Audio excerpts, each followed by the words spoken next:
Welcome you all, and in previous video we have discussed the application of inductive effect as stability of intermediates like carbocation, carbanion and carbon free radical. Along with that we have discussed few conceptual questions based on inductive effect which are very much important for IIT and NEET. In today's class we are going to see the extended application of inductive effect as acidic strength of carboxylic acid. So the name of topic is acidic nature of carboxylic acid. Carboxylic acid. So first we will write the structure of carboxylic acid, that is the organic acid. तो organic acid का general structure होगा R C double bond O O H. यहाँ पे ये जो C O O H group है this is called as functional group. Functional group का मतलब हुआ कि ऑर्गेनिक कंपाउंड का सबसे ज़्यादा reactive part, the most reactive part of organic compound is called as functional group and this functional group is platform of reaction. मतलब अगर ये कार्बोक्सिलिक एसिड किसी अदर रिएजेंट के साथ रिएक्ट करने जा रहा है तो उस रिएक्शन में सबसे ज़्यादा जो पार्ट इस मॉलिक्यूल का इन्वॉल्व होगा वो है इसका फंक्शनल ग्रुप.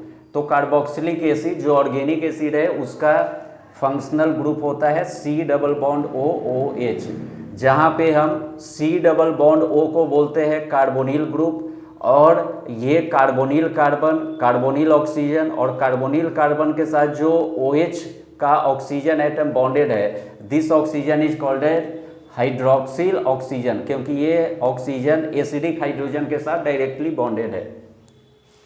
अब फंक्शनल ग्रुप के साथ जो एटम या ग्रुप ऑफ एटम कनेक्टेड होता है that is called as substituent. Substituent substituent का मतलब हुआ कि एटम और group of atom that affects the reactivity of functional group. मतलब ये जो अल्काइल ग्रुप यहाँ पे सब्स्टिट्यूएंट है वो इस फंक्शनल ग्रुप के रिएक्टिविटी को अफेक्ट कर सकता है. मतलब इस कार्बोक्सिलिक एसिड के रिएक्शन को, रिएक्टिविटी को under given set of condition ये या तो इंक्रीज कर सकता है या फिर डिक्रीज कर सकता है. तो दो पार्ट मिल करके एक ऑर्गेनिक कंपाउंड बनाया, सब्स्टिट्यूएंट एंड फंक्शनल ग्रुप. हमें इसका देखना है एसिडिक नेचर. तो हम क्या करेंगे, इस कार्बोक्सिलिक एसिड को एक सॉल्वेंट वाटर के साथ ट्रीट कराएंगे. इस वाटर मॉलिक्यूल में ऑक्सीजन एटम पे 2 लोन पेयर प्रेजेंट है और ये ऑक्सीजन अपना लोन पेयर डोनेट करेगा हाइड्रोक्सिल हाइड्रोजन के लिए और हाइड्रोक्सिल हाइड्रोजन के लिए डोनेट करने के बाद ये जो कार्बोक्सिलिक ग्रुप है ये अपना हाइड्रोक्सिल हाइड्रोजन H+ के फॉर्म में डोनेट करेगा और उस H+ को वाटर मॉलिक्यूल एक्सेप्ट करेगा. वाटर मॉलिक्यूल एक्सेप्ट करने के बाद जो प्रोडक्ट हमें मिलेगा वो hydronium ion H3O+ plus RC double bond O. तो ये अगर कार्बोक्सिलिक एसिड है तो इसका जो कंजुगेट बेस होगा, कार्बोक्सिलिक एसिड का conjugate base that will be called as carboxylate ion. Carboxylate ion. अब हम देखेंगे कि ये रिएक्शन से जो हमें प्रोडक्ट मिला है उस प्रोडक्ट का मेन कॉज क्या है, कैसे ये रिएक्शन हुआ और कैसे हमें प्रोडक्ट का फॉर्मेशन मिलेगा. तो इस कार्बोक्सिलिक एसिड में जो हाइड्रोक्सिल ऑक्सीजन के साथ हाइड्रोजन कनेक्टेड है वहाँ पे हम देख रहे हैं कि ऑक्सीजन और हाइड्रोजन के बीच में इलेक्ट्रोनिगेटिव डिफरेंस है. Oxygen is more electronegative than hydrogen. तो ऑक्सीजन पे डेल्टा माइनस चार्ज का फॉर्मेशन होगा और हाइड्रोक्सिल हाइड्रोजन पे डेल्टा प्लस चार्ज का फॉर्मेशन होगा. मतलब कार्बोक्सिल ग्रुप का जो हाइड्रोक्सिल हाइड्रोजन है इस पे डेल्टा प्लस चार्ज अपीयर हो जाने के कारण इस हाइड्रोजन को हम लोग बोलते हैं इंसिपिएंट प्रोटॉन. इंसिपिएंट प्रोटॉन का मतलब हुआ न्यूली बॉर्न प्रोटॉन. मतलब अगर ये ऑक्सीजन और हाइड्रोजन बॉन्ड हेटेरोलिटिकली ब्रेक हो तो हाइड्रोजन एटम बिना बॉन्ड पेयर के इलेक्ट्रॉन के साथ रिमूव होगा इन फॉर्म ऑफ H+ और ये बॉन्ड का जो इलेक्ट्रॉन है that will go with most electronegative atom oxygen, और ये बॉन्ड का इलेक्ट्रॉन अगर ऑक्सीजन एटम पे चला गया तो ये ऑक्सीजन पे बनेगा माइनस चार्ज, मतलब हमें एक प्रोडक्ट मिलेगा RC double bond O minus. और वाटर मॉलिक्यूल का जो ऑक्सीजन एटम है वो अपना लोन पेयर डोनेट करेगा H प्लस के लिए, और वहाँ पे ऑक्सीजन और प्रोटॉन के बीच में बॉन्ड बनेगा। तो ऑक्सीजन प्रोटॉन के बीच में बॉन्ड बनने के बाद हमें यहाँ पे H3O प्लस का फॉर्मेशन होगा, क्योंकि हमें पता है कि अगर कोई एटम या ग्रुप ऑफ एटम अगर अपने लोन पेयर को डोनेट करता है तो उस पर पॉजिटिव चार्ज का फॉर्मेशन होगा। तो एक एसिडिक मॉलिक्यूल से H प्लस को रिमूव कराने के बाद जो पार्ट हमें मिलता है that is called as conjugate base. तो यहाँ पर जो कार्बोक्जिलेट आयन है ये कहलाएगा हमारा conjugate base.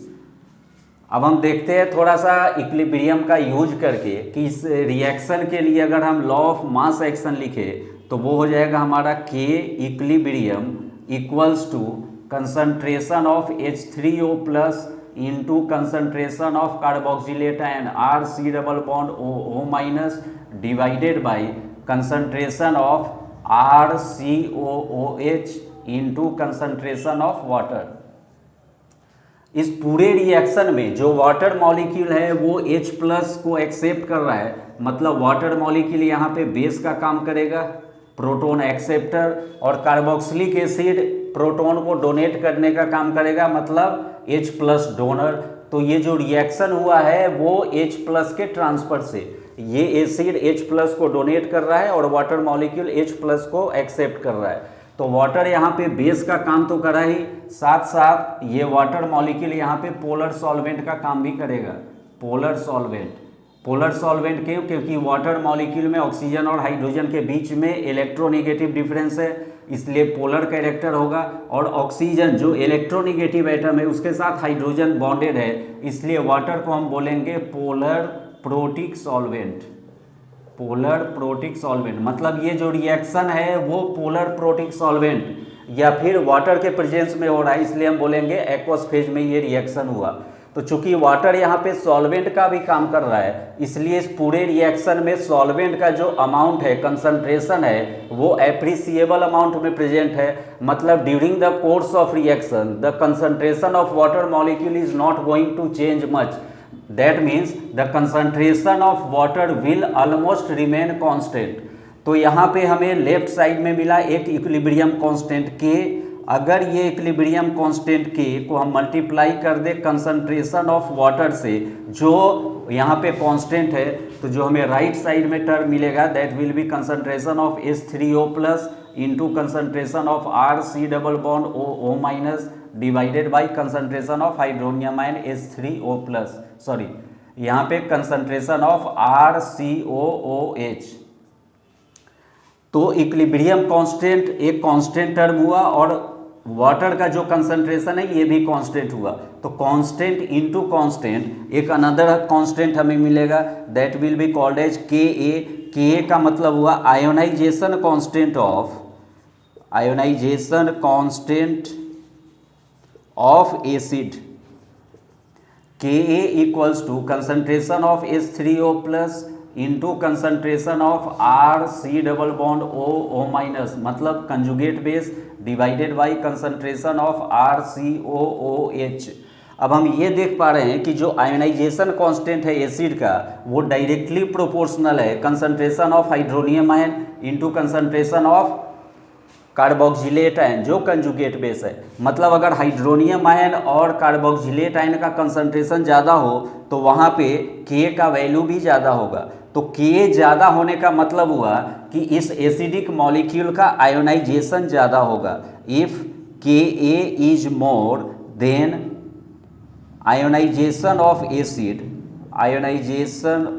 Acid will be more. Ionisation of acid is more. If Ka value is less than ionisation of acid is less. तो अगर किसी एसिडिक मॉलिक्यूल का आयोनाइजेशन ज़्यादा हो रहा हो तो वो स्ट्रॉन्ग एसिड कहलाता है, और किसी एसिडिक मॉलिक्यूल का अगर आयोनाइजेशन कम हो रहा हो तो वो वीक एसिड कहलाता है। मतलब यहाँ पे एक अनदर एक्सपेरिमेंटल फैक्टर है pKa that is equal to negative log of K A. मतलब अगर हमें किसी भी एसिडिक मॉलिक्यूल का स्ट्रेंथ पता करना हो एक्सपेरिमेंटली कि वो एसिडिक मॉलिक्यूल का जो एसिडिक कैरेक्टर है वो ज़्यादा है या कम है, मतलब whether given acidic molecule is a strong acid और weak acid, just by seeing the value of pKa we can determine that whether given acidic molecule is strong or weak। तो ये रिलेशन अगर हमें पता चल जाए तो इसके आधार पे हम लोग एक रिजल्ट ड्रॉ कर सकते हैं कि for a strong acid pKa value is less and Ka value is more. For weak acid pKa value is more and Ka value is less. तो हमारे पास दो टर्म मिला Ka एंड pKa। इसमें से भी जो मोस्ट एप्रोप्रिएट टर्म होता है एसिडिक नेचर को फाइंड आउट करने के लिए दैट इज द pKa, और ये पर्टिकुलर सेट ऑफ कंडीशन पे डिटरमाइन किया जाता है। तो अभी के क्लास में हम लोग क्या डिस्कस किए यहाँ पे कि अगर कोई ऑर्गेनिक एसिड है कार्बोक्सिलिक एसिड जहाँ पे फंक्शनल ग्रुप होगा COOH, वो अगर एक सॉल्वेंट के साथ रिएक्ट करे, एक्वस फेज में अगर रिएक्शन हो तो वाटर मॉलिक्यूल वहाँ पे बेस का काम करेगा एज वेल एज वो सॉल्वेंट का काम करेगा, और उस वाटर मॉलिक्यूल में ऑक्सीजन एटम पे जो लोन पेयर प्रेजेंट है that lone pair will be donated for hydroxyl hydrogen, and this hydroxyl hydrogen is acidic because there is more electronegative difference between hydroxyl oxygen and hydroxyl hydrogen। तो electronegative difference होने के कारण hydroxyl hydrogen जो है वो partial positive charge acquire करता है that is called as incipient proton. तो ये अपना लोन पेयर डोनेट किया H+ के लिए, और ये कार्बोक्सिलिक एसिड H+ तभी डोनेट कर पाएगा जब ऑक्सीजन और हाइड्रोजन के बीच का जो बॉन्ड है वो हेट्रोलिटिकली ब्रेक करे, और हमें पता है कि heterolytic dissociation of bond produces ions, इसलिए यहाँ पे जो ज़्यादा इलेक्ट्रोनिगेटिव एटम है that will acquire negative charge, जो कम इलेक्ट्रोनिगेटिव हाइड्रोजन एटम है that will acquire positive charge, और ये वाटर मॉलिक्यूल H+ को लेकर के प्रोडक्ट बनाया हाइड्रोनियम एंड H3O+, और जो कंजुगेट बेस हमें मिला दैट इज RCOO-।